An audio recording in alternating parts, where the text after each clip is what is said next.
So a while back I got access to Source 2, and today I wanted to show off what I've been working on for the last 8 months.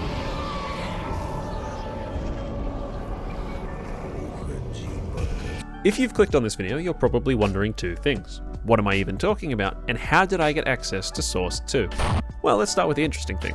If you've played Stalker, you've probably recognized some of the monsters I just showed you before.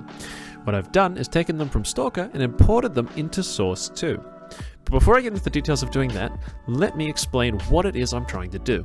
Imagine DayZ plus Tarkov plus Stalker all smashed together into one mod. If you don't know what these are, let me paint you a picture.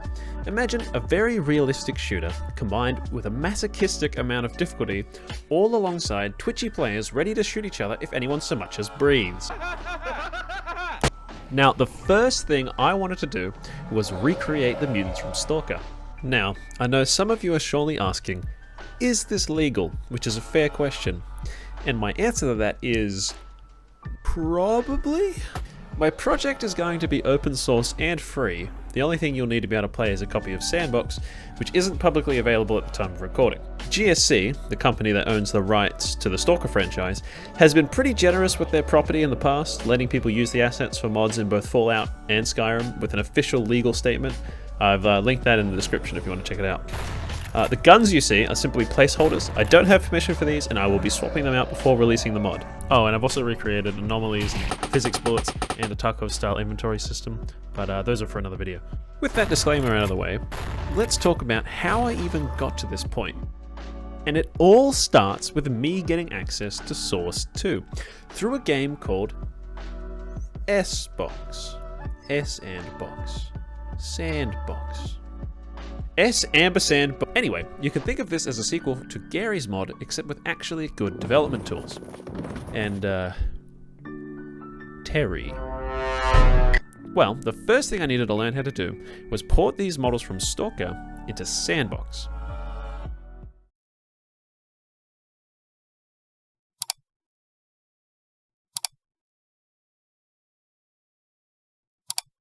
Unfortunately, I have literally zero experience with Blender. With the daunting task of porting about 20 models ahead of me, I ventured forth into the vast web in search of what I needed. And I found exactly what I needed.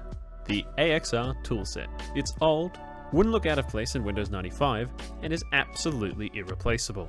With this tool, I'm able to extract the models out of the database files of Stalker into individual mesh files, which I can then try and figure out how to import into Blender. So once again, I had to go find the tools I needed, and I found a plugin that lets me import X-ray objects, which are from the engine Stalker uses, directly into Blender. Install that bad boy, and then bam! And I'm able to go from this to this. With the models now in Blender, I simply need to export them to Source 2. And once that's done, I also needed to export all the animations into separate files, because I did this before s&box could handle all the animations being in one file. And finally, after many hours of trial and error, I was able to successfully import my first model. But you may notice a slight problem, and that it doesn't have any materials. So now I need to port the textures as well. So it's a quick trip back to AXR. We unpack the Stalker database files and grab the textures. But that's not quite enough, as the textures for Stalker use something called a bump map, while Source 2 uses something called a normal map. These are both different methods of containing information about the depth of a texture. They contain information about surface details like bumps and grooves, and they help light reflect off it as if it actually had those details without you needing to put them on the model. Now we convert the bump map to a normal map. We then import all of the textures into a vmat file, which is used for Source 2, and voila, one complete model. Except for setting up the ragdoll, creating the hitboxes, and porting all the sound effects. But once all that's done, it's finished. And then we need to repeat that 16 more times. Once we have all our assets ready to go, we need to actually start making the AI. You know, the part that makes the monsters actually do something. If you've got no experience with programming, you might assume I'd be able to copy the AI from the Stalker game directly into s&box. But to put it bluntly, it's essentially impossible. It's not technically impossible, but it's definitely not what I did. I set about recreating the AI from the ground up in C#. Before I started this project, I'd never really tried to program an AI before, something you could fight, or at least not extensively. So I broke it down into the 3 most important things for the AI to do. 1. Traverse the environment. This step was fairly easy as Source 2 comes with a built-in nav mesh system, which allows you to split a map up into walkable zones. All I needed to do was make some code to allow creatures to plot a path and move between these zones. And would you look at that, Facepunch, the team behind s&box, happened to release an AI toolbox with just what I need, so yoink! Slap that into the codebase, edit a few things, and then bam, we've got the AI moving. Which brings us to number 2.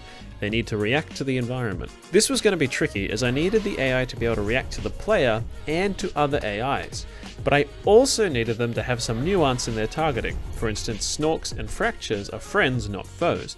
They don't attack each other. The same is true of blind dogs and pseudo-dogs. So, what I came up with after a few iterations, I might add, is a targeting system. Every NPC has 2 components, a target component and a targeting component. The target component contains only data about the NPC, what it identifies as. Each type of creature has a unique identity. Bloodsuckers are creature identity.bloodsucker, Snorks are creature identity.snork. I'll explain what a creature identity is in a moment. Players are the unique creature identity.player. Next up, the targeting component handles what the NPC is currently targeting. This component is pretty complicated and contains a bunch of data about who to target and why. To do that, it uses a bit flag to determine which creature identities it dislikes. A bit flag is essentially just a whole number, but with some very special conditions that are only really obvious if we represent it in binary. Using our creature identity as an example, we have the number 0, which looks like this when represented as a binary number. This is creature identity.none. Next, we have the number 1, which looks like this. This is creature identity.npc. And then we have creature identity player, which is number 2. You might be noticing a pattern here. Each binary digit, each bit, keeps track of one of these creature identity values. For instance, something with a 1 in the first 2 values will target both NPCs and players. We can go even further by mixing in values from specific creature types. We can let NPCs target specifically other types of NPCs. This allows us to specify relationships of creatures in an easily representable way. All of this bit data is abstracted out, you don't even see it. You just tick a couple boxes that look like this. In addition to that whole system, the component keeps a list of all possible targets and an associated aggro level with each one. You can do a couple of things to increase your aggro level, such as damaging the NPC or standing too close to it. Every time the aggro level of a target changes, the targeting component determines if that aggro is the new highest aggro of all possible targets, and if so, that target becomes the new active target. What the NPC actually does with the target isn't defined in this component. All this cares about is assigning the target and the aggro levels for each possible target. Which brings us to our third point to actually, do the thing where the AI does stuff. This is arguably the most important step, which is why when I was making the AI, I actually did this bit first, but not in the video because I'm bad at editing. So my plan was to use what's called a state machine as the brain of each AI. The state machine of each AI can be in only one state at a time, and each state defines what the NPC is doing at any given time. Each state itself can also choose when the machine should switch to a different state. For instance, zombies have an idle state, a chase state, and a playing dead state. It leaves idle into chase when it has a valid target in its targeting component, and it goes into playing dead when you shoot it in the head. This allows me to abstract all of the things the AI can do into separate states, which makes it a whole lot easier to work with. And after many hours of writing each and every single AI state machine, I have completed all of them. We've got blind dogs, bloodsuckers, boars, burrers, cats, chimeras, controllers, flesh, fracture, Karlik, poltergeist, pseudo-dogs, pseudo-giants, psi-dogs, psi-suckers, pyrogeists, snorks, Toscanos, and zombies. They all have their appropriate unique abilities from the Stalker games, and my gosh, I'm just kind of proud of them all. There's a ton of stuff I've glossed over in this video, including setting up the animations for each NPC, all the particle effects I had to create for them, the endless hours of debugging, and if there's anything in particular you want to see in the future, please let me know. If you've made it this far, thanks for watching the video. This project has been a passion of mine for a while, but I love the opportunity to work on this kind of thing full time. So leave a like, subscribe, and if you're feeling extra generous, I've got links to my Patreon in the description below. Lord knows I need it as I'm working with this at the moment. Oh, and if you know any sponsors who might be interested, maybe send them my way. Maybe I'll earn a little bit of money. Maybe make $1 million, $1 million, maybe a more $1 billion.